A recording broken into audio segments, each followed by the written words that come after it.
Bonjour à toutes et à tous. Si vous nous entendez correctement, c'est formidable. Si vous avez envie de nous poser des questions, faites-le via le chat, parce que nous n'avons pas le retour, et les questions apparaîtront ensuite sur l'écran qui est en face de nous. On se retrouve pour la deuxième édition de session de cycle consacrée à des webinaires consacrés à l'IA, avec le Data Lab Normandie. Alors pour rappel, le Data Lab est l'agrégateur de services de la data et de l'IA pour les acteurs normands, et qui regroupe notamment l'AD Normandie, le CRIAN et l'INSA Rouen. Aujourd'hui, on va recueillir Stéphane Canu. Salut Stéphane. Bonjour. Le format est toujours le même, on essaie de faire ça sous forme de questions, sachant que le thème c'est l'IA d'hier et de demain.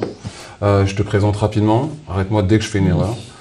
Tu es professeur des universités, chargé des missions IA pour le ministère de l'Enseignement supérieur et de la Recherche. Bien ça? Parfait. Cool, ok. Avant de commencer, est-ce que tu pourrais nous expliquer ce qu'est un laboratoire de recherche? Parce qu'on en a tous une définition qui n'est pas forcément toujours la même, et on peut être surpris par la définition d'un laboratoire de recherche. Qu'est-ce que vous cherchez? Comment vous le faites? Avec qui vous le faites? Et quelles sont vos missions? Voilà, alors qu'est-ce qu'on cherche? On est complètement libre de définir nos sujets de recherche, mais ensemble, au LITIS, on fait des recherches autour de l'informatique. Et moi, ce qui m'intéresse, c'est plutôt l'apprentissage machine. Le but de mes recherches, c'est essayer de comprendre comment une machine peut apprendre. Voilà, alors ça, c'est un objectif à très long terme. Et on va le décliner en objectif à plus court terme. Et bien souvent, des techniques où on avance petit à petit. On va être amené, par exemple, à démontrer des théorèmes pour prouver des choses, c'est les aspects mathématiques, ou à développer un logiciel en se disant, bah tiens, ce logiciel, il va mettre en œuvre des technos qui sont très modernes, et on va le mettre à disposition de la communauté qui va pouvoir se l'approprier pour innover à travers ce logiciel. On va proposer des nouvelles méthodes, des nouveaux algorithmes, des nouvelles manières justement qui permettent aux machines de mieux apprendre. Voilà. Et donc les applications de tout ça, parce qu'il y a des applications qui nous intéressent, historiquement, dans notre labo, ça fait très longtemps qu'on travaille sur l'analyse de documents. Bien. Donc apprendre comment on déchiffre un document, des archives, comment on lit le français ancien, le faire à partir d'exemples, comment on peut analyser un plan, comment on peut travailler sur ces documents et savoir ce qu'ils contiennent. On a travaillé aussi depuis longtemps sur la vision automatique, et maintenant on travaille sur le véhicule autonome, parce que pour faire marcher une voiture de manière autonome, il faut de la vision, et pour programmer la voiture, on le fait par l'exemple. En fait, on ne dit pas à la voiture, s'il y a ça, fais ci. Non, on met un chauffeur, et la voiture doit imiter, reproduire le comportement du chauffeur. Et tout ça, c'est ce que vous faites au LITIS aujourd'hui? Et depuis combien de temps? Alors le LITIS existe depuis le début des années 2000. Il a fêté ses 20 ans. Voilà, j'ai eu le plaisir d'en être le directeur. Et depuis 20 ans? Ah non, maintenant j'ai eu de nombreux successeurs et d'excellents successeurs. Non, mais c'est un super labo dans lequel on mène ses recherches avec grand plaisir. Voilà. Et alors la pratique de la recherche, c'est effectivement trouver. Quand on trouve, on rédige un article pour une conférence ou un journal, on publie nos recherches et on va souvent, ça c'est très important pour nous, en conférence où on présente nos travaux. Et en fait, dans le domaine qui nous intéresse, par exemple l'intelligence artificielle et machine learning, l'apprentissage, il y a 2 grandes conférences tous les 6 mois. Donc ICML d'un côté, NeurIPS, ICLR, et c'est là que se passe vraiment l'innovation. Quand on va à ces conférences, on voit le monde entier qui présente en fait les résultats des recherches. Okay. Donc c'est là qu'on voit les innovations qui seront dans 3 mois dans votre chat GPT, dans vos systèmes. Donc si on veut être à la page et savoir ce qui va sortir dans 3 mois, c'est là qu'il faut être au cœur du chaudron, là où est l'innovation, là où sont produits les résultats des recherches les plus pointues aujourd'hui. Dernière publication du LITIS, c'était quand? Là, à ECLIR par exemple, les collègues qui sont très à la pointe sur les domaines de ces techniques, sur les graphes, l'analyse de graphes par réseau de neurones. On est dans une équipe qui est très à la pointe sur ces domaines, par exemple. Voilà. Et moi, j'ai une étudiante là qui est partie en Asie, au Vietnam, pour ACML, Asian Machine Learning Conference, pour présenter nos travaux. Nous, ce qu'on appelle les exemples adversaires, c'est comment on peut attaquer un réseau, comment on assure la sécurité de réseau. Et on fait par des techniques de dictionnaire. On a un dictionnaire d'attaques possibles et on va voir comment mélanger ces attaques possibles pour créer la meilleure attaque. Voilà. Et donc, on travaille sur ces systèmes, on essaie de comprendre qu'est-ce qu'ils peuvent apporter, comment on les programme, et voilà, c'est la recherche. Après, la recherche, quand elle est fructueuse, elle débouche sur l'innovation et sur de la valeur. Ok.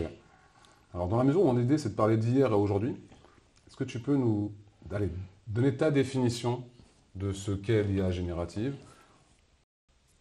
depuis de début jusqu'à aujourd'hui, et on ira ensuite progressivement vers demain. Ouais, parce que le début, si tu veux, faire une machine intelligente, on en a toujours rêvé, Ouais, je crois, hein. mais Descartes, enfin, tu vois, même les Grecs parlaient de, voilà, le golem, enfin, il y a toujours eu cette idée. Mais en fait, bon, au niveau recherche, pour nous, le début, c'est les années 50. C'est Turing avec le test de Turing. On dit, en disant, si je fais une machine intelligente, c'est une machine qui arrive à feinter les humains, qui arrive à se faire passer pour un humain auprès d'humains. Bon, on revient un peu sur cette définition, elle est un peu... Voilà. Et en 56, conférence de Dartmouth, où les gens d'informatique disent le but de l'informatique, c'est créer une intelligence artificielle. Et ils s'écharpent pour définir ce qu'est l'intelligence artificielle, parce que, voilà, quand tu regardes sur Wikipédia, qu'est-ce que c'est que l'intelligence artificielle ? C'est l'intelligence humaine reproduite par une machine. Ok, très bien, c'est quoi l'intelligence humaine ?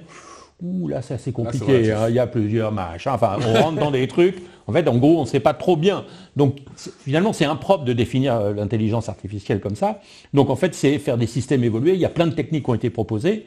Mais à partir des années 80, en fait, les gens vont se rendre compte que la technique qui marche bien, c'est finalement la programmation par l'exemple.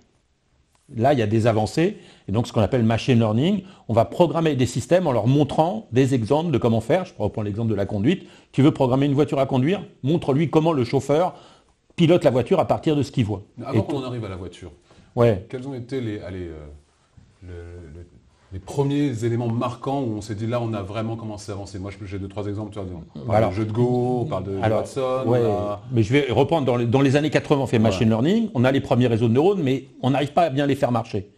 Et donc ce qu'il va falloir attendre, c'est les années 2010, ou là 2012 précisément, hein, où là on fait des réseaux de plus en plus gros qui peuvent apprendre avec de plus en plus de données, et là ça marche. Et en fait on commence à résoudre le premier problème qui est, je te montre une image et tu me dis ce qu'il y a sur l'image. Enfin, un objet. Là, tiens, c'est une bouteille, un micro, une personne. On sait un objet. Et ça, on ne savait pas résoudre ce problème. Et ce problème, il est résolu par des techniques d'apprentissage et des réseaux de neurones, mais des réseaux de neurones profonds, deep learning. Et on va continuer. 4 ans après, on fait une machine qui gagne au Go. Mais pour jouer un jeu, si tu veux, la machine, elle doit non seulement reconnaître une chose, mais arriver à planifier une suite d'actions. C'est-à-dire que les machines, elles vont apprendre à planifier grâce à une technique qu'on appelle le renforcement. Voilà. Donc c'est d'autres techniques d'apprentissage qui vont permettre de gérer le temps. Effectivement, pour avoir une voiture, il faut reconnaître ce qui se passe, c'est la vision, mais il faut gérer aussi le futur, donc il faut arriver à planifier. Je reviens sur le volet, la combinaison entre les événements marquants de l'IA et un laboratoire de recherche. Tu dis le phénomène marquant, c'est 2012. Et tu me dis précédemment, le labo est créé en 2000. Donc entre 2000 et 2012, c'est quoi le monde dans lequel vous êtes? Vous êtes dans un monde où vous avez besoin de plus de data? C'est le moment où... Nous, on cherchait effectivement à essayer de trouver des formulations, travailler sur d'autres techniques, des méthodes à base de noyaux, des supports de vector machine. On a fait de l'optimisation, on a fait des avancées dans ces domaines, en pensant qu'on arriverait en fait à faire vraiment des systèmes qui fonctionnent correctement. On avait fait l'état de l'art, et en fait, en 2012, ce qui se passe, c'est que l'état de l'art, il est pulvérisé par les réseaux de neurones. Voilà. Et donc là, beaucoup de gens comme nous, on se dit, non, on n'a pas les bonnes techniques. Les bonnes techniques, c'est regarder comment les réseaux de neurones fonctionnent. Mais pour continuer, toi, j'étais en 2016, on gagne au Go, mais en fait, 2 ans plus tard, 2017 exactement, il y a une nouvelle architecture qui est proposée, Transformer, et on crée des réseaux qui vont apprendre à générer du texte. L'idée est simple, tu prends du texte et tu essayes d'apprendre le mot suivant du texte que tu as rentré. Donc ça, c'est vraiment l'aspect génératif, tu vas apprendre le texte qui suit. Ce qu'on a sur nos téléphones quand on commence à rédiger et que le mot arrive. Ah ben voilà. Et donc, à partir de là, il y a, en 2020, il y a ce qu'on appelle les Chichilo, les règles, les lois d'échelle. La loi d'échelle, c'est tout bête, mais il dit, si tu veux avoir des bonnes performances, il faut un système plus gros et plus de données. Mais plus tu as de données, plus ton système est gros, meilleures sont tes performances. Et là, il y a une course au gigantisme où on va faire des modèles de plus en plus gros, mais qui marchent de mieux en mieux. Et c'est grâce à ces modèles très gros qui marchent bien qu'en 2022, là, c'est la révélation. Moi, j'avais mon téléphone il n'a jamais sonné comme ça, parce que tous mes contacts me disaient, mais t'as vu Stéphane, regarde le truc ChatGPT qui vient de sortir, c'est quand même le délire, comment ça fonctionne et tout, quoi. Enfin bref.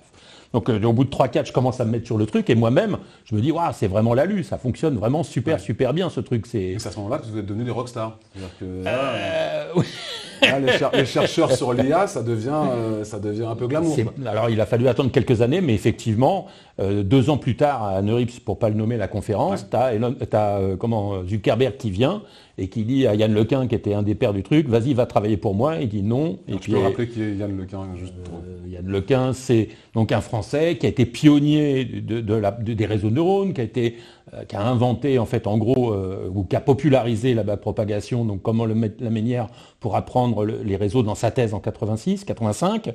C'est lui qui a inventé les réseaux conventionnels, enfin qui a fait les premières applis, qui a jamais lâché le morceau, et donc qui va être à la pointe des découvertes de 2012, même s'il n'est pas l'auteur du papier, et qui va être titulaire d'un prix Turing, qui pour nous c'est le prix Nobel de l'informatique. Ouais. Donc c'est vraiment la rockstar. Voilà, la rockstar. Et donc lui, il est engagé par Facebook, maintenant Meta, pour devenir non pas seulement chef de l'IA, mais vice-président IA de chez Meta. C'est-à-dire qu'il est au board, il est à très haut niveau, et il participe à la stratégie de la compagnie, qui a pigé que l'IA, il y avait du futur, et pour faire de l'IA, il faut avoir des super chercheurs dans la team, parce que sinon on est déconnecté, et en fait la valeur est créée par ces innovations qu'on va apporter au plus vite dans les produits, pour dominer tout le monde. Et c'est alors, on n'en parlait pas il y a 18 mois, ChatGPT sort, on parle plus que de ça.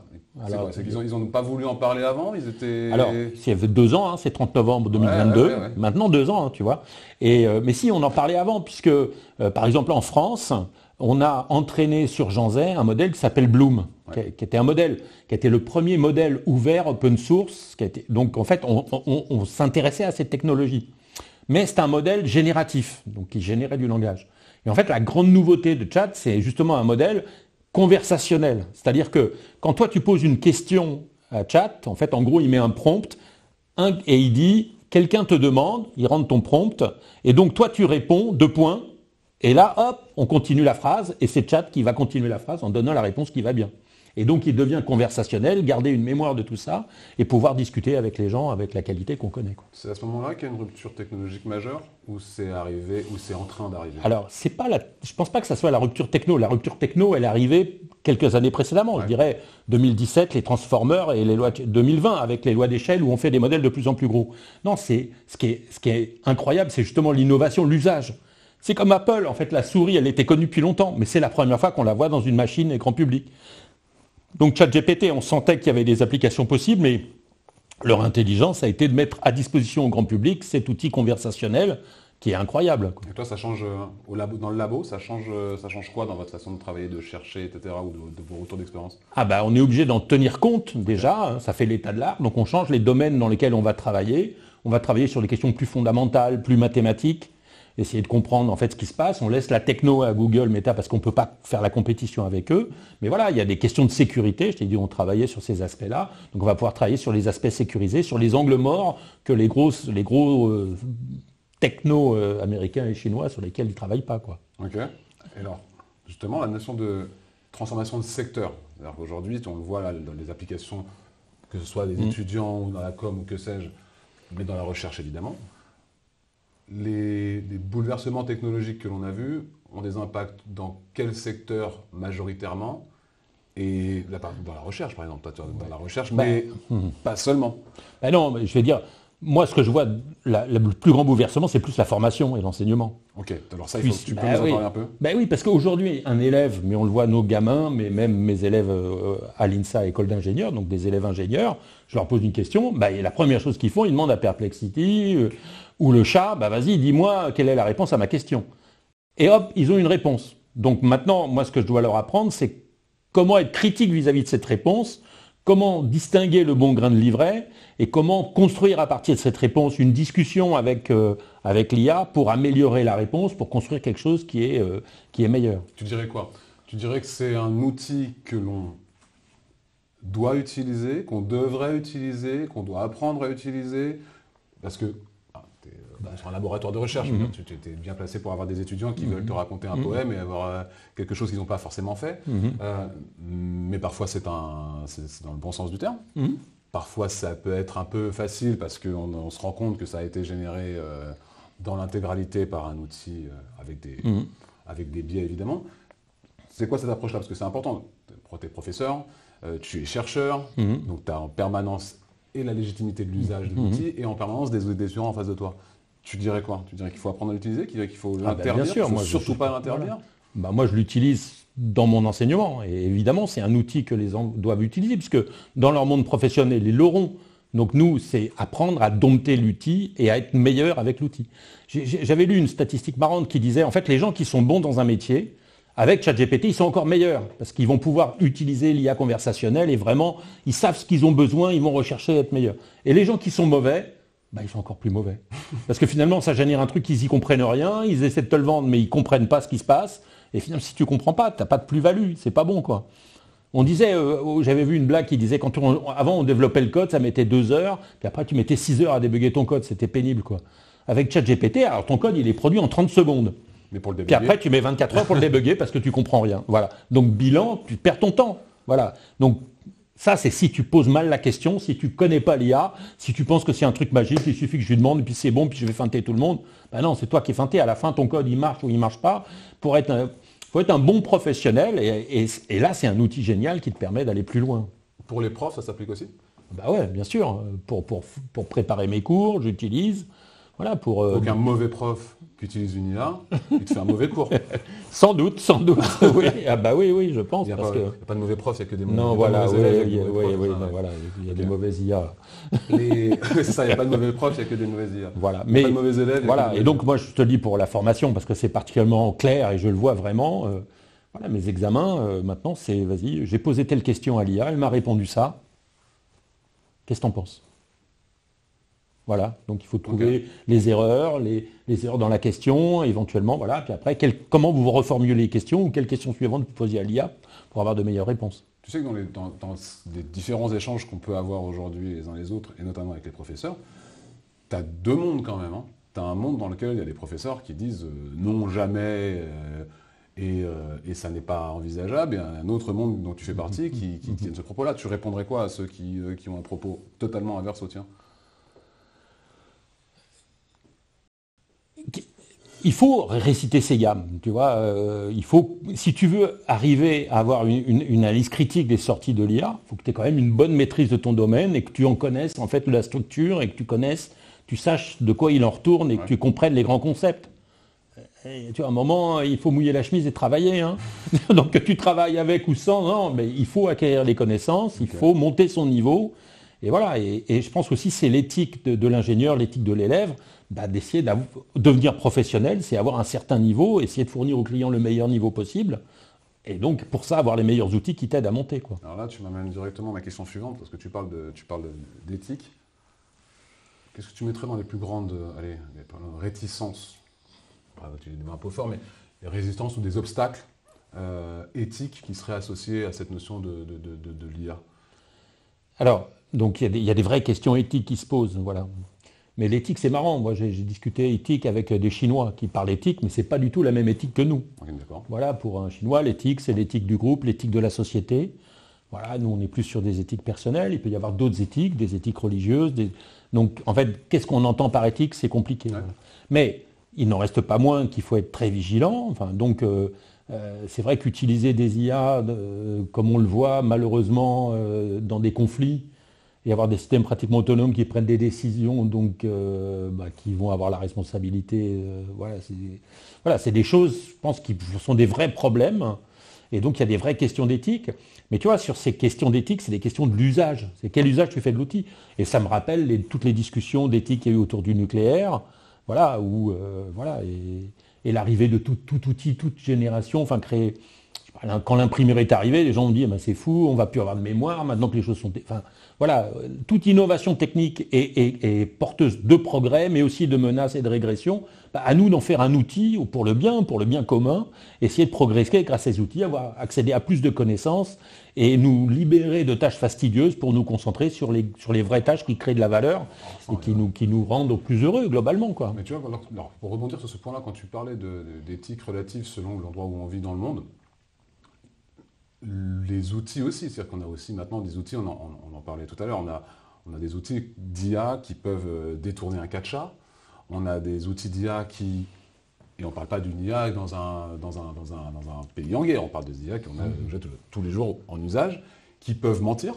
Il y a une démonstration qui a été faite, là on a tous vu cet article, où l'IA est interrogée sur identifier un CAPTCHA, elle ne peut pas le faire, elle envoie un mail à quelqu'un qui va le faire à sa place en lui disant j'ai une déficience visuelle, fais-le pour moi. Et l'autre exemple dont tu m'as parlé qui est assez génial, c'est, moi je te laisse les présenter parce que là on est dans le sujet, mais cet exemple-là il est d'autant plus marquant. Comment faire en sorte de casser un code et comment. Voilà. Donc c'est des questions de sécurité de l'IA, donc qui sont particulièrement marquantes. Je veux dire, tu vois, on parle du véhicule autonome. Ouais. Donc il y a un vrai progrès dans le véhicule autonome là cette année. Waymo, ils déclarent qu'ils vendent par jour plus de 20 000 courses de taxi. 20 000 par jour de taxi autonome. 20 000 personnes qui vont prendre un taxi autonome tous les jours. Donc on n'est plus dans le tourisme, on est vraiment dans quelque chose qui s'industrialise. Voilà. Mais est-ce que la voiture est sûre? Et donc il y a des chercheurs malicieux, un peu comme moi, et donc ils se sont dit, ah, mais on va attaquer. Et donc ils ont dit, bah tiens, je vais essayer de programmer. On va attaquer la voiture. On va attaquer la voiture. Et donc la question, c'est comment moi je peux piloter une voiture quand je vois arriver le taxi pour que le taxi aille dans le décor. Et donc voilà, on fait. Tu te rends compte que c'est flippant quand tu dis ça quand même. On fait des études théoriques, mais on montre que c'est possible. À la fois c'est flippant, mais à la fois si on veut faire des systèmes sûrs, il faut se défendre contre ces attaques. Et donc il faut les rendre robustes. Et donc ces attaques, elles existent. Voilà. Quand tu dis ça, c'est intéressant parce que tu dis ça. On a un produit qui est sur le marché, un véhicule dans lequel je peux monter, et tu me dis, dès lors que je peux monter dedans, il y a des malicieux, pour reprendre ton terme, qui vont faire la démonstration qu'on peut en faire autre chose. Tout à fait. Pourquoi on ne le fait pas avant? Alors, bon, j'imagine que les gens de Waymo, de Google, ont des précautions et font attention à ce genre de comportement. Et le système est programmé. Donc, pour l'instant, il y a plusieurs niveaux. Il y a l'IA qui marche toute seule, mais il y a des modes dégradés, voire peut-être aussi de la supervision qui fait que pour éviter ce genre d'accident, parce que la sécurité, c'est la préoccupation numéro 1 des gens qui font le taxi. Voilà. Mais ce qu'on montre, c'est que si tu n'as pas ces garde-fous, on peut attaquer la voiture. Ouais. Voilà. Et je pense, je ne sais pas, mais voilà, c'est possible, quoi. Okay. Voilà. Alors l'autre exemple que je donnais récemment, j'ai vu, donc c'est des gens qui ont voulu savoir comment étaient robustes les IA génératives. Ouais. Donc on programme une IA générative qui garde un coffre-fort. Dans le coffre-fort, il y a 50 000 $, 47 000 en Bitcoin exactement. Et donc on doit donner un prompt au LLM en lui disant, vas-y, donne-moi les 50 000. Mais évidemment, lui, il est programmé pour les donner à personne. Il a fallu un peu moins de 500 prompts pour quelqu'un. C'est pas énorme, hein. Ouais, il a eu la bonne idée de rédiger un prompt avec des instructions spécifiques. Vas-y, oublie tout ce que tu as fait, vas-y, reprends à zéro, écoute-moi. Puis après, il a feinté l'IA en lui racontant, mais imagine que machin, et puis je fais ci. Enfin, il a embrouillé. Il a tchatché l'IA. Il a embrouillé, et à la fin, il a réussi à se faire payer ces 50 000 €. Voilà. Donc, en fait, il y a ce qu'on appelle des attaques genre Red Team. On va essayer d'attaquer l'IA pour voir un peu quelles sont ses faiblesses. Donc, c'est des choses qui sont identifiées, qui sont connues. Après, comment on se défend contre ces attaques? Il y a des méthodes, parce qu'on peut mettre des préprocesseurs sur les IA qui vont analyser les questions pour ne pas rentrer les questions qui sont dangereuses, trier les questions. Il y a aussi le triage des sorties. Donc, il y a toute une ingénierie autour de l'IA. Maintenant, on le voit quand on passe en mode pro, où il y a des discussions, le prompt, il est modifié, complexifié. Depuis cette semaine, début de semaine, tu as même de mode projet, notamment sur chat, là, qui te permet de pouvoir garder sur le côté un projet avec lequel tu as travaillé, tu reviens, il conserve tes infos. Mais bon, on avance, ouais. Alors, là, on en est, sur l'IA générative, en termes de capacité limite.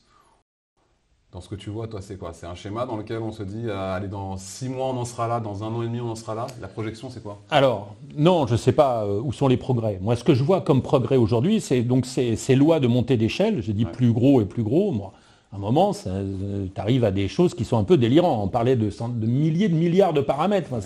Voilà. Et donc là, en fait, ce qu'on est en train de faire, c'est de trouver des modèles qui sont beaucoup plus petits et qui arrivent aux mêmes performances. Mais le fait d'avoir des petits modèles qui arrivent aux mêmes performances, ça change l'usage qu'on peut en faire. C'est-à-dire qu'on n'a plus besoin d'aller sur le cloud. Maintenant, je vais pouvoir avoir des modèles dans mon téléphone qui vont me rendre le même service qu'aujourd'hui, les machins, etc.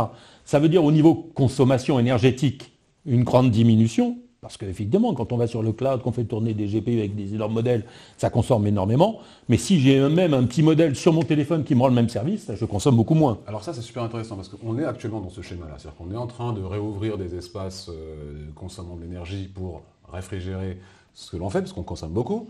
Et ce que tu nous dis, c'est qu'en fait, on va avoir une phase où on va consommer énormément d'énergie pour pouvoir faire ce qu'on est en train de faire aujourd'hui, mais que la technologie va nous permettre de pouvoir redescendre parce qu'on n'aura plus besoin d'aller sur le cloud, mais qu'on aura nos outils en locaux. J'espère, oui, c'est un peu...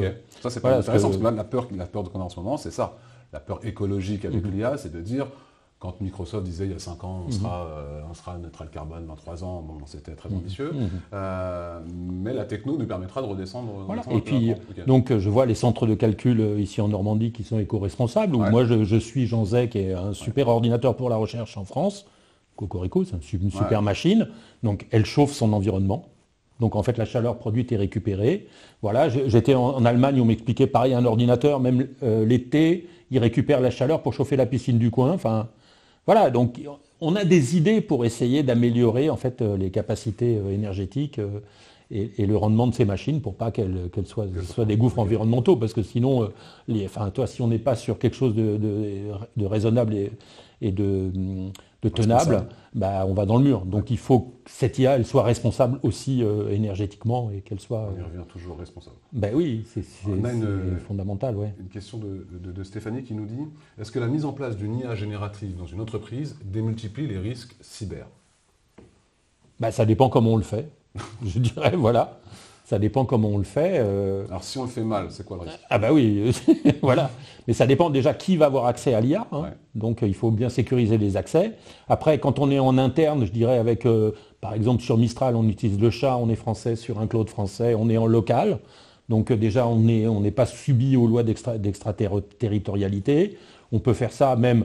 Donc après, on peut même le faire en local dans l'entreprise, ce qui sécurise encore plus les choses. Tu peux juste expliquer par quoi ça se traduit parce que moi, on voit de quoi tu parles, mais peut-être que tout le monde ne le sait pas. Mettre un local sur...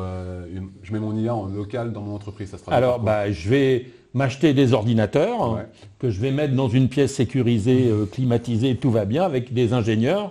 Et puis, c'est sur ces ordinateurs que je vais mettre l'information donc les données de mon entreprise. Et donc, sachant qu'elles sont là et qu'on va sécuriser l'accès par des logins et le réserver aux gens de l'entreprise, là, ça devient beaucoup plus compliqué d'aller à faire... Alors, c'est toujours... les vrais cyber disent que si on met le prix, on peut toujours rentrer. Mais voilà, on prend la voiture, on a fermé les clés, on a mis la barre anti-machin. Là, ça devient compliqué d'aller la voler, quoi. Donc, pour pas qu'il y ait de risque, il faut des investissements lourds.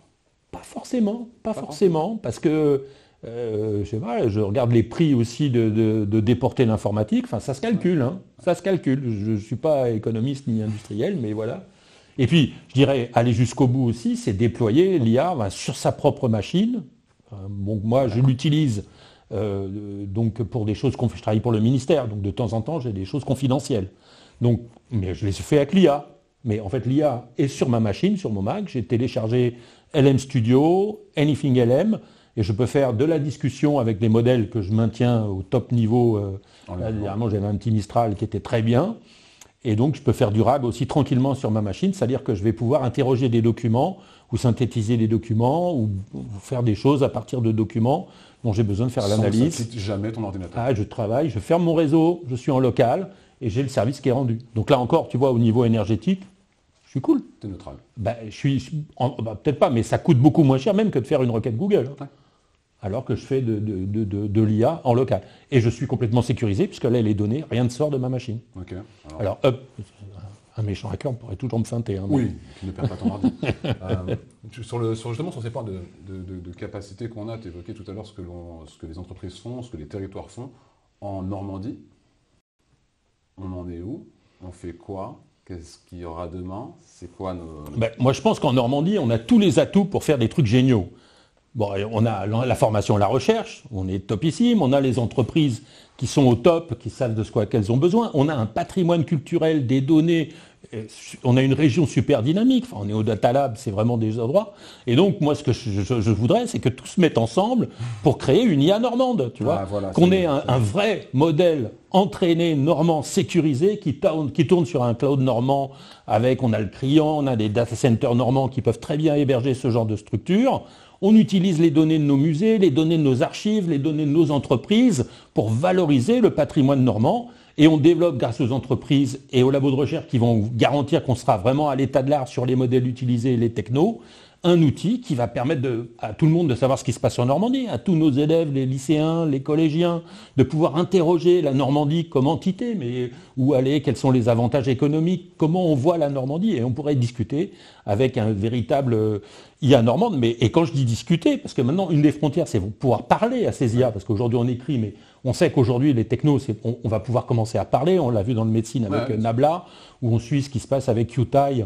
C'est super techno, enfin, c'est typique, c'est une première mondiale qu'on fait en France quand même, l'aspect des conversations de QTI. Il y a juste de la valeur à faire avec. Hein. Ouais.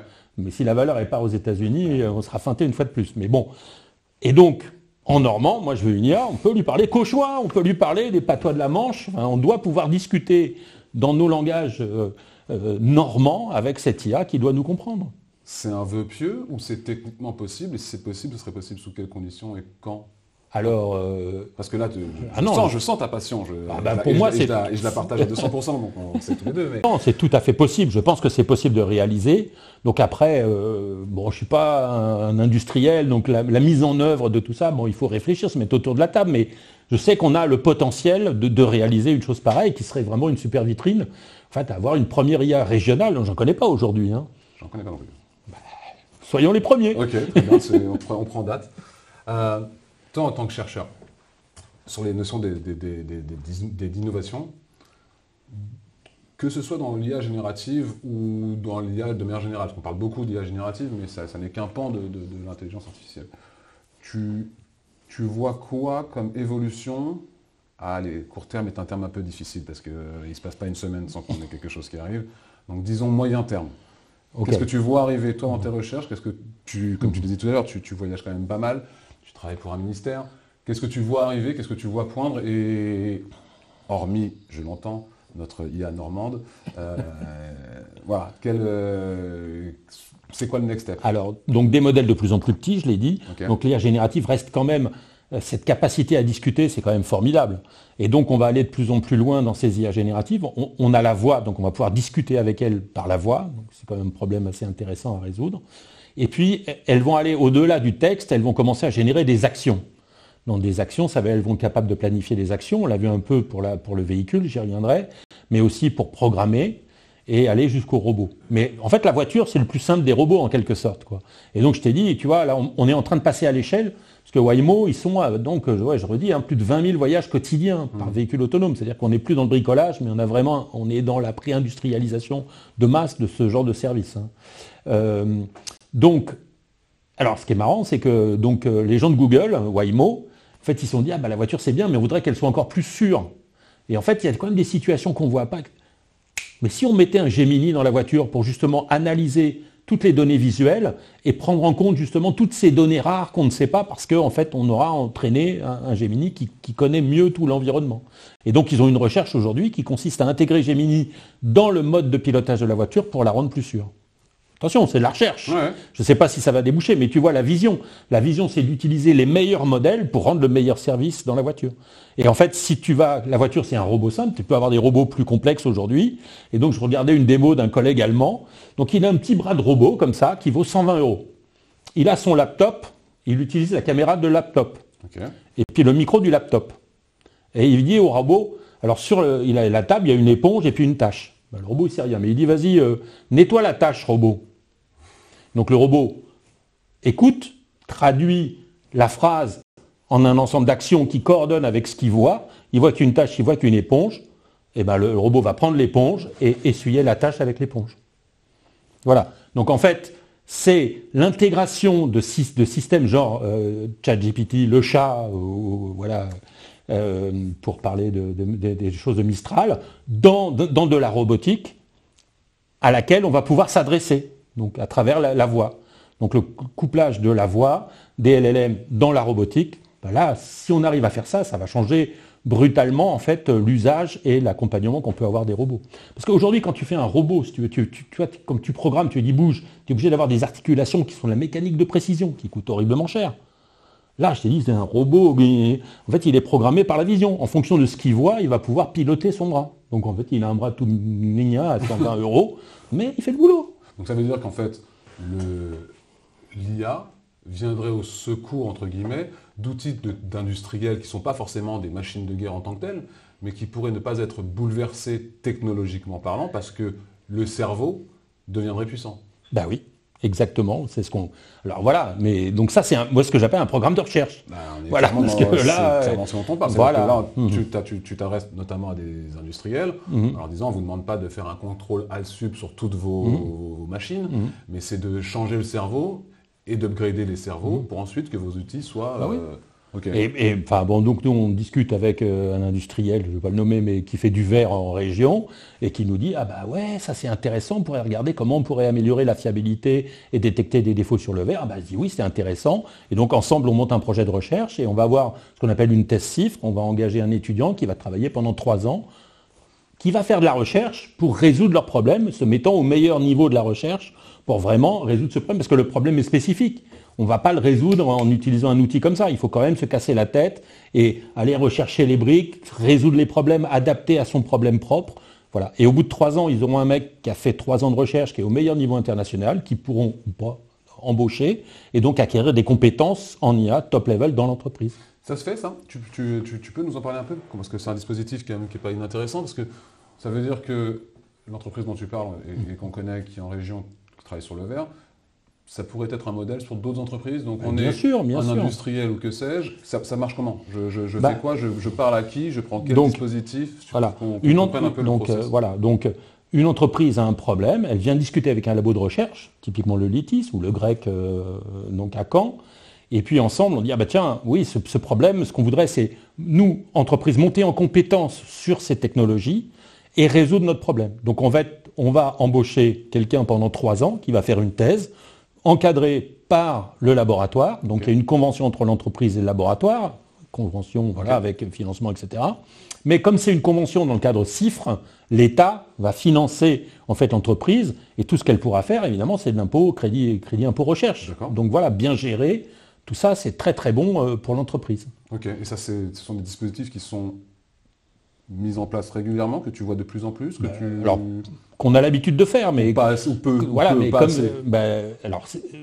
Si, mais moi j'ai travaillé avec Paris, avec Grenoble, avec Brest. Voilà, maintenant j'aimerais bien travailler avec les Normands. Donc les Normands, faites des chiffres, et venez voir le LITIS, et proposez-nous. Bah tiens, tu dis venez voir le LITIS, on peut faire ça? Bien sûr. Parce que moi je sais que j'ai déjà... Mais bien sûr, et je pense que le Data Lab, c'est aussi la structure qui permet de mettre en relation justement les besoins de recherche des entreprises avec les compétences qu'on a en région pour monter ce genre de dispositif. La région accompagne aussi, enfin il y a plein de moyens de faire de la recherche qui amène de l'innovation pour un moindre coût, parce qu'il y a des aides en fait qui existent pour ce genre de dispositif. Soyez curieuses et venez voir ce qui se passe. Faites des tentatives, des essais. Voilà, toi, il y a plusieurs dispositifs. Avant de faire une CIFRE, on peut faire des stages, on peut faire. Il y a différents moyens d'aller tester, en fait, de voir un peu quelle chose on peut faire et comment on peut travailler ensemble. Ok. J'ai une question de Nicolas qui vient d'apparaître. L'État de l'art actuel utilise une grande quantité de données utilisant les données du web. Or, l'IA Act, met des restrictions sur l'utilisation de ces données, du moins de certaines de ces données. Quel état de l'art futur pour l'Europe face à ces restrictions? Donc voilà, c'est des questions qui sont très intéressantes. Alors moi je ne suis pas spécialiste des réglementations et nous en recherche on échappe un peu à ces contraintes. Parce que on fait de la recherche. Voilà. Mais il m'a pas échappé qu'effectivement dans de nombreux domaines on essaye de constituer des jeux de données propres. Et il y a moyen. En fait, des grandes entreprises, alors que ça soit, je ne sais pas, un journal, Le Monde, enfin, ils ont des données quand même infinies, mais la Bibliothèque nationale, on a quand même énormément de données dont on peut effectivement garantir la qualité. Et j'ai vu récemment, par exemple, passer des données administratives françaises, un jeu de données qui est de qualité, qui est garanti en fait RGPD. Donc il y a moyen de travailler sur ces jeux de données et de créer dans certains domaines des jeux de données qui soient de très bonne qualité. Voilà, mais je dirais que c'est un sujet en cours encore. Il faut vraiment veiller au grain et travailler, continuer à travailler. On va continuer. C'est pas parce qu'on a fait aujourd'hui que le chat GPT, le premier, a été programmé par cette manière en ayant ingurgité toutes les données du web que toutes les autres vont être faits pareil. Non, on essaie de travailler, d'améliorer les systèmes, de les programmer avec moins de données, de travailler avec des données de meilleure qualité. Voilà. Mais ce qui est sûr, ce qui fait la qualité, c'est qu'il faut une masse et de la diversité. Plus on a de données, meilleur on est. Oui, jusqu'à un certain point. Mais qu'il faut des données quand même d'une certaine qualité. Ok. Si on continue de rêver comme ça, là, l'IA générative Allez, génératif, pourquoi génératif? Parce que l'IA dans l'industrie, tu l'as évoqué, ça va être très spécifique selon les besoins, selon les outils, etc. Mais les IA génératives qu'on a aujourd'hui, puisque le sujet c'est l'IA d'hier et de demain, l'IA de demain, c'est dans 10 ans ou c'est dans 10 jours? Parce que non, si on se voit, voilà, si on se voit un peu entre les deux. Non, mais là, ce que je vois arriver quand même, c'est l'amélioration de la parole, donc du traitement de la parole. Okay. Donc en fait, une IA avec laquelle on peut parler, ça veut dire que ça va changer les interfaces avec toutes nos machines. Parce que finalement, si on peut parler avec les machines, ça va changer complètement le rapport qu'on aura avec les machines. Okay. Et en fait, on va pouvoir parler avec toutes les machines. Parce qu'en fait, aujourd'hui, même une puce, là, je regardais les métaglaces, je ne sais pas si tu as vu ça. Ouais. Donc en fait, tu as des lunettes qui sont des Ray-Ban, on ne voit pas trop la différence, bon, elles ont des bandes un peu grosses, quoi. Donc tu ouvres à l'intérieur, tu vois qu'il y a des puces, il y a une puce d'ailleurs ST Microelectronics, Cocorico, c'est le microcontrôleur. Donc comme quoi en Europe, et en France en particulier, on sait faire de la techno au meilleur niveau international. Et donc la puce, c'est une puce Qualcomm, avec des capacités d'IA, parce que tu peux parler à des lunettes. Ouais. Donc en fait, tu as une petite Quand puce. Tu le dis comme ça fait un peu étrange. Oui, mais tu as une petite puce qui va faire le boulot de l'IA, avec un coprocesseur IA qui peut traiter les données en temps réel. Mais ça veut dire que ce genre de puces, tu peux les mettre dans des frigidaires, dans des lave-vaisselle, enfin ça tient dans une montre, enfin, c'est pas coûteux, et tu vas pouvoir de plus en plus parler avec tout un ensemble d'équipements, et donc échanger avec ces équipements qui vont pouvoir te renvoyer de l'information sur leur état et de voir un peu comment les choses. C'est parler avec son réfrigérateur et que les choses puissent te comprendre. J'ai déjà vu des démos d'Android, c'est Claude pour pas les nommer d'Anthropic, qui disent à l'IA, vas-y remplis-moi ce formulaire. Voilà, donc tu dis à l'IA, mais écoute, je t'ai mis le formulaire à droite, je t'ai donné les données de l'entreprise à gauche, s'il te plaît, va chercher les bonnes données pour remplir mon formulaire. Bon, il faut donner l'accès, le contrôle de sa machine à l'IA. Ouais. Mais ce faisant, elle regarde l'écran, elle va rechercher les données et remplir le formulaire pour nous. Et alors Attends, après il faut vérifier qu'elle l'a bien fait, voilà. Parce que toujours, l'esprit critique toujours vis-à-vis des choses qui sont produites. On le voit le schéma, alors on en a déjà parlé ensemble, mais les premiers comportements qu'on a vus, c'était j'ai une information, je la mets dans l'IA, je vois ce qui en ressort, c'est pas mal, c'est même très souvent satisfaisant. Donc je prends plus vraiment le temps de vérifier la source initiale et je la mets directement dans mon outil pour en avoir un condensé. Quand on dit ça, on est quand même dans un schéma qui veut dire que l'esprit critique est peut-être un peu altéré. Oui, c'est un CV qui est généré par IA et qui est analysé par une IA qui trie les CV. Quoi. Et qui est recruté ensuite par un employeur. Voilà, on voit bien les limites d'un système et donc voilà. Recherche, pour rebondir sur ce que tu disais tout à l'heure, donc là on s'est interrogé sur l'IA on va dire grand public. Et l'exemple dont tu parlais dans l'industrie du verre notamment, mais ailleurs, les attentes des gens avec lesquels tu travailles et que tu vois, quelles sont-elles? Je pense qu'elles sont très grosses. Hein. Je vais prendre un exemple très simple. En fait, il y a eu un appel à projet par BPI. Okay. Où BPI disait, est-ce que si vous voulez, vous avez un exemple d'usage de l'IA générative? Oui, genre, alors ça s'appelle l'IA générative, les usages de l'IA générative. Dites-nous ce que vous voulez faire, puis on va peut-être vous aider un petit peu. Quoi. Ils ont eu 130 réponses. Ça, c'est quand même énorme. Sur le territoire? Oui, sur le territoire, de gens qui ont fait attention au truc et qui se sont dit, nous, on est partant, on y va, quoi. Donc, en fait, on arrive quand même, les gens commencent à comprendre qu'il y a des choses à faire, que ça a un vrai intérêt. Ils le voient dans la vie de tous les jours, donc ils le projettent dans leur business pour différentes choses. Enfin, tu vois, que ça soit pour écrire un courrier, mais pour analyser des gens qui faisaient de la finance, des courriers de la gestion, on a vu au niveau du personnel, ça peut aider. Mais je pense qu'il faut garder l'œil humain quand même sur les choses. Hein. Le chemin entre le LITIS, pour ne citer que lui, mais qui est exemple d'un laboratoire de recherche, entre le moment où vous commencez à travailler, vous cherchez, vous trouvez des usages, donc que tu disais tout à l'heure, et le moment où ça devient applicable en industrie ou au grand public. On est sur quelles échelles de temps? Ça dépend. Tu vois, une fois, il y a des gens, c'est une étude il y a longtemps, Bertin, ils sont venus nous chercher, ils avaient un problème précis. En 3 mois, on leur a proposé une solution.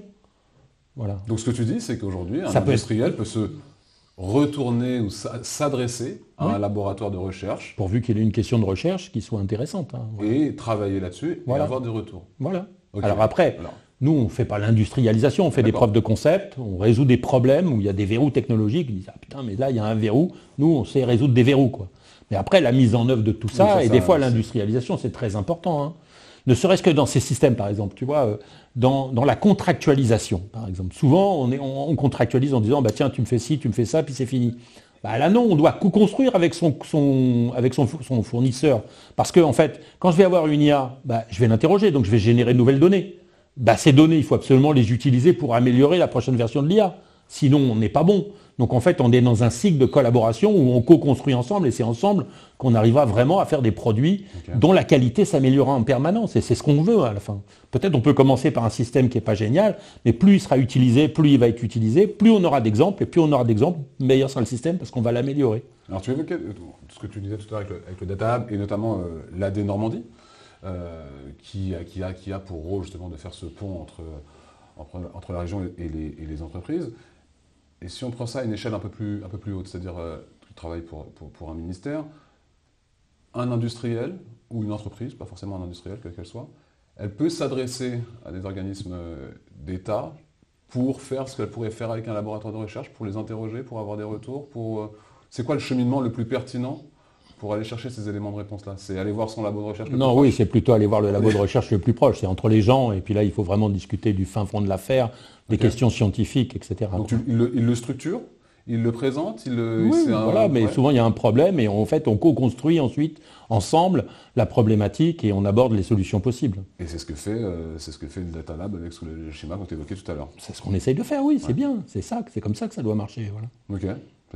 Non, mais je pense qu'il n'y a pas beaucoup de monde aujourd'hui qui sait qu'on peut se retourner ou s'adresser à des laboratoires de recherche. Mais voilà, après. C'est pas pour rien que je te demandais tout à l'heure de définir ce qu'est un laboratoire de recherche. Je pense que pour beaucoup, c'est nébuleux comme concept. Non, mais c'est des gens qui font de la recherche, qui sont au top niveau. Donc, quand on a un problème, c'est un problème de dev, on va voir les devs. Mais si on a un verrou scientifique, on peut aller discuter avec le labo de recherche. Alors, cela dit, c'est contractuel. Il va y avoir un contrat, c'est un coût, etc. Mais effectivement, il y a des aides, il y a des mécanismes, il y a des dispositifs d'aide à l'innovation, puisque c'est ça, le crédit impôt recherche. Après, on a parlé des tests CIFRE, la région qui aide. Enfin, il y a toujours moyen de trouver des aides pour que, effectivement, le projet soit un succès et qu'on apporte de l'innovation dans les entreprises. Un labo comme le tien, combien de projets vous avez menés sur les derniers mois, années ou que sais-je? C'est quoi? C'est un projet par an, 10?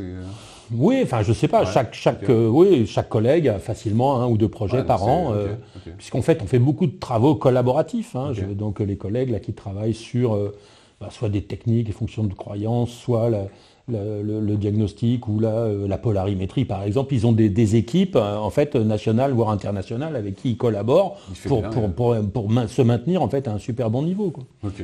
Non, mais je suis et voilà, et donc ça permet de savoir. Alors par exemple, toi dans le verre, peut-être on va se dire, ah bah tiens, la bonne solution c'est d'avoir une caméra polarimétrique qui éclaire pour mieux voir les défauts. J'en sais rien. C'est la recherche qui dira. On rend public en publiant, et donc ça permet de pouvoir accompagner les gens sur le sujet. Ok, top. Je me retourne vers ma droite. Est-ce qu'il y a des questions auxquelles on n'a pas répondu ou des questions qui sont apparues? Non? Ok. Alors peut-être laisser un instant parce qu'il y a des questions qui arrivent sur le chat. Moi, je pense qu'on a... Ah. Non. Là, c'est le moment où les gens peuvent leur poser des questions, mais sinon il n'y a pas de questions, mais je t'en pose encore plein. Est-ce qu'il y a un point que tu as en tête, toi, ou des échéances, ou des dates, ou des choses qui... Alors oui, un petit point de détail. Enfin, il y a un truc que j'ai pas parlé que j'aime bien, moi, c'est donc le Notebook LM, par exemple, qui est un truc qui vient de sortir de chez Google. Peut-être j'en ai parlé rapidement. Donc le Notebook LM, quand on veut faire du RAG en ligne et qu'on n'a pas de documents privés, donc c'est public, parce qu'on donne nos données à Google, bon, ça marche vachement bien, quoi. C'est vraiment un super truc, quoi. Tu peux le définir?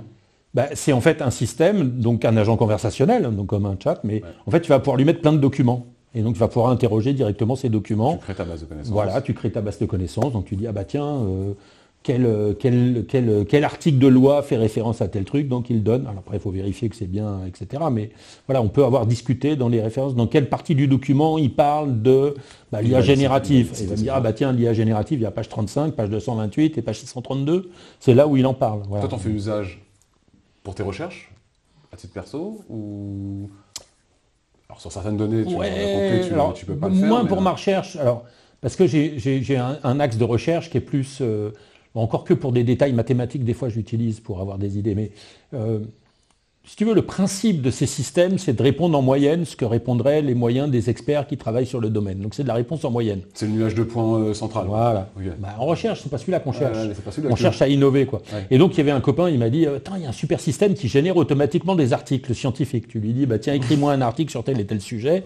Bon, moi, je fais du clustering. Je lui dis, tiens, je vais lui demander ce que je cherche à faire, justement. Je cherche à faire du clustering avec la programmation mixte en nombre entier. Et je voudrais aussi avoir des centres de clusters et faire donc ce qu'on appelle minimum and closing ball. Enfin, je vais tout raconter ma soupe. Et j'ai dit, vas-y, écris-moi l'article. C'était de la merde, hein, faut dire ce qu'il est, quoi. Parce que je lui demande non pas de me dire la moitié. Je lui dis, vas-y, fais-moi un truc vraiment à la pointe du. Mais non, il me dit, non, je ne sais pas faire ça, moi. Voilà. Donc pour la recherche. C'est pas génial. Alors en revanche, toi, quand je dois écrire en anglais, pratiquement les traductions de Le Chat sont meilleures que Google Translate ou DeepL, DeepL. Ils sont pas mauvais quand même. Hein. Oui, mais c'est bon, voilà. Mais donc voilà, pour générer des textes, on va avoir des aides, et puis beaucoup aussi. Moi, je suis nul en syntaxe. Hein. Ouais. Donc dès que j'ai une question de syntaxe, vas-y, comment on dit ça? Parce que je sais pas. Donc là, il connaît toutes les syntaxes très très bien. Et donc ça c'est quand même vachement bien. L'autre jour j'avais un bug en Python, j'étais pas très bon en Python, donc j'ai pris le programme Python, j'ai dit vas-y réécris-moi-le en Julia, que je connais pas très bien mais qui est plus dans ma logique, et donc j'ai pu débugger en Julia, trouver l'erreur. Tu as passé 24 heures à débugger ou pas, comme tu disais tout à l'heure? Non, c'était justement Julia, c'était assez rapide de comprendre en fait ce qui se passe, c'est beaucoup plus facile à suivre un peu. J'ai une question de Stéphanie à nouveau, alors peut-être que tu n'as pas le droit de répondre. Sur quoi tu travailles au ministère de la Recherche? Les sujets dont tu as... Oui, alors bon, c'est donc les journées typiques du ministère de la Recherche, c'est je vais avoir une réunion pour préparer la réponse française aux prochains projets européens, comment on va définir les prochains projets européens. Puis ensuite, je vais répondre à une question parlementaire. Puis après, je vais préparer une fiche ministre, parce que le ministre va aller en Serbie, et donc je vais essayer de lui préparer sur l'IA quels sont les éléments de langage. Puis ensuite, on va me demander, tiens, il faut penser à quels sont les sujets de demain, comment on va essayer de... Voilà. Et puis, on va mettre en place une agence de programme, comment faire pour qu'elle fonctionne correctement et qu'elle donne des bons résultats. Voilà. Ils sont comment nos ministres et élus sur les sujets de l'IA? Le premier jour que je rentre au ministère, j'ai une réunion, je croise la ministre, donc à l'époque, avant Sylvie Retailleau. Et donc je me dis, super, j'ai vu la ministre et tout, quoi. Bon, après, je ne l'ai plus revue jamais, quoi. D'accord. Donc en fait, dans le système français, moi je travaille dans une direction, qui est la direction de la recherche et de l'innovation, la DGRI. Donc nous, on a notre logique, on est l'État, on est stable, on essaie de voir les choses à très long terme. Okay. Donc après, les ministres donnent l'orientation, hein, donc on suit les orientations, mais nous, on maintient, et le but, c'est aussi de développer la recherche et l'innovation en France. Okay. Ça reste notre mission, nous. Qui se porte bien, la recherche en France? Mais oui. Tu regardes, on parlait de Diane Lequin, tu regardes... Les meilleurs sont français, en maths, il y a beaucoup, l'IA, les mathématiques de l'IA en France, c'est Paris, dans le monde. Ouais. C'est vraiment la capitale des mathématiques de l'IA. Non, il y a une excellente recherche. Donc je donnais l'exemple de QTI qui fait un excellent objet, une preuve de concept de discussion. Qui va faire de la valeur avec ça? Mais celui qui va faire de la valeur, il va prendre le gros lot. Voilà, donc mais faire de la valeur à partir d'une innovation, c'est du business, hein, c'est compliqué, quoi. Ouais. C'est un mot qui match recherche et business ou c'est deux mots qui marchent recherche, ce qu'on essaie de faire marcher, c'est recherche et innovation, c'est-à-dire à partir des recherches, essayer de traduire ça en innovation. Et après, l'innovation, c'est de la valeur. Très bien. C'est la chaîne. Est-ce que nous avons d'autres questions? Oui, je l'ai. Pardon. Peux-tu nous expliquer ce qu'est l'intelligence artificielle explicable et travailles-tu dessus? Alors, oui, donc, non, je ne travaille pas dessus. Donc, la recherche, donc l'IA explicable, c'est une IA qui pourrait justifier ses décisions en les expliquant. Voilà, donc c'est un sujet de recherche très ancien. Je dirais depuis les années 60, on essaye de construire des systèmes qui puissent expliquer donc leurs décisions à travers un ensemble de règles. Voilà, alors après, qu'est-ce que ça veut dire expliquer? Ouais, c'est ce que j'allais te demander. Est-ce qu'on a besoin d'explications? Est-ce que tu sais comment marche ton moteur? Non, c'est pas de l'IA, hein, mais c'est de la mécanique compliquée, tu t'en fous, tu veux que ça marche, quoi. Voilà. Ouais.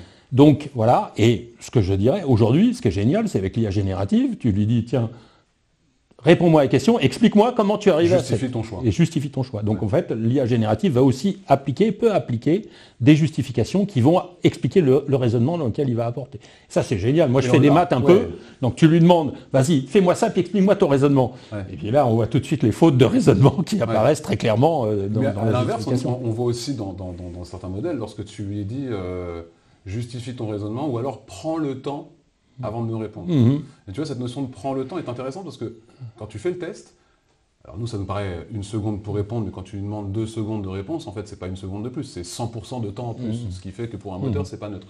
La qualité de la réponse n'est pas exactement la même. Ben oui, parce qu'en 23 il y a les papiers sur ce qu'on appelle chain of thought, donc qui sont des chaînes de raisonnement, donc on va donner un prompt à un LLM qui va produire une sortie, mais cette sortie mélangée au prompt va être entrée dans un autre LLM qui a le but d'analyser la réponse pour essayer de l'améliorer. Et donc on va créer comme ça une chaîne de pensée ou de réflexion qui vont amener le LLM à prendre des bonnes décisions, pourvu que le LLM en plus ait la capacité d'agir en quelque sorte. Donc cette action, ça peut être soit aller sur le web, rechercher des sources qui sont actuelles, ce qu'on sait faire aujourd'hui, soit exécuter du code. Ouais. Et donc moi j'ai été scié une dernière fois, je voulais analyser un tableau que j'avais sous forme d'image, ça m'énervait, donc je lui ai demandé vas-y refais-moi le tableau proprement, etc. Donc il me l'a fait, mais en fait il a fait 4 codes avec 4 fois l'erreur qu'il a corrigé, qu'il a repris pour refaire un nouveau code. Tu lui as dit Non, de manière autonome. J'ai dit donner l'image, fais-moi le tableau. Donc déjà il a compris qu'il fallait faire du code Python pour l'analyser, il a transformé le texte en données, et il a commencé à analyser les données, et en fait il s'est planté parce qu'il n'avait pas le même nombre de lignes dans les différentes... mais il a lui-même trouvé les erreurs, et en modifiant petit à petit, il a trouvé la bonne solution. Donc là, on est dans l'amélioration de l'usage des LLM, c'est-à-dire qu'on n'est plus juste à poser une question, mais quand on rend les questions plus complexes, qu'on arrive à bien discuter, à comprendre l'idée dans laquelle il faut questionner ces LLM. Je ne sais pas, je t'ai parlé des échecs. Ouais. Comment on joue aux échecs à un LLM? Alors si on lui dit vas-y on joue aux échecs, je fais E4, qu'est-ce que tu fais? Donc là le LLM il peut me répondre des coups qui sont illégaux, quoi. Enfin, donc c'est normal, il n'est pas programmé pour ça. Mais maintenant si tu lui dis vas-y, tu es un expert d'échecs, on va reproduire une partie de Fischer contre Spassky en 1960 qui a eu lieu à New York, et voilà le cadre général de la partie où on va donner le cadre général dans lequel sont répertoriés l'ensemble des parties qui vont bien. Et là, on commence au 4. Et alors là, on s'aperçoit que si on joue bien, le LLM joue super bien. Ouais. Mais en même temps, aux échecs, quand tu joues contre quelqu'un de meilleur que toi, tu apprends. Exact. Quand tu joues contre quelqu'un de moins bon, voilà. La partie n'est pas la même. Ce qui est marrant, c'est que tu reprends ce jeu d'échecs, et puis tu mets le même contexte. Mais là, au lieu de jouer des coups intelligents, tu dis, je vais jouer des coups légaux, mais je vais les tirer au hasard. Et toi, tu joues médiocrement, le LLM, il joue médiocrement aussi. Ouais. Il se met à ton niveau. Voilà. Alors, ce qui est marrant, c'est qu'une fois que tu dis ça, tu dis, mais merde, à l'intérieur, il y a un truc qui doit coder le niveau. Et donc, il y a des mecs qui ont été cherchés dans le LLM pour trouver l'endroit où on codait le niveau. Et ils l'ont trouvé. Et donc, ils ont commencé à jouer aléatoirement, mais ils ont modifié artificiellement le niveau du truc pour que le LLM joue bien, et il s'est remis à bien jouer. Ouais. Donc voilà, c'est un peu, je reviens à l'explicabilité, tu vois, en fait, on peut comprendre, on arrive des fois à comprendre certaines fonctionnalités qu'il y a à l'intérieur, les modifier, mais voilà, ça demande du travail, et en fait, il y a différentes choses qui sont codées à l'intérieur, et en tout cas, à la manière dont on pose les questions, on a les réponses. Donc il faut vraiment faire de l'effort de formulation, voilà. Mais bon, on prend une question débile, on lui dit vas-y, génère-moi un bon prompt pour cette question. On reprend le bon prompt, on fait nous-mêmes la chaîne de pensée pour arriver à générer correctement. Encore l'esprit critique, mais c'est un autre reste. L'esprit critique, c'est fondamental pour bien interagir avec l'outil. D'accord. Je crois qu'on est parfaitement dans le timing. Merci à toi. Écoute. C'était cool.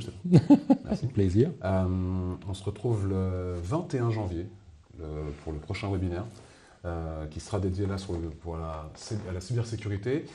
Et on se retrouve aussi après-demain, Parc des Expositions, pour merci, pour Normandie AI qui traitera de pas mal de sujets. On retrouvera des sujets sur la mobilité, le handicap, l'esprit critique, le hacking, et pas mal de choses très intéressantes. Alors, excusez-nous, je tiens à le préciser, nous n'avons plus de place. Voilà. Donc, il y a une liste d'attente, mais qui ne cesse de croître. Donc, toute personne qui ne peut pas venir et qui a pris sa place, s'il a la possibilité de libérer sa place, ce sera sympa pour la laisser à d'autres qui sont derrière. Et merci encore Stéphane. Bonnes vacances. Merci à toi, pas de souci. Merci à tous, oui, voilà, et toutes. Et puis on se voit au Litis. Ça roule. Et on envoie tout le monde aux litistes pour qu'ils viennent découvrir le litisme. Les Normands. Ouais, les Normands. Et le next step, c'est une IA normande. Voilà. C'est ça, c'est cool. Allez, merci, bye bye.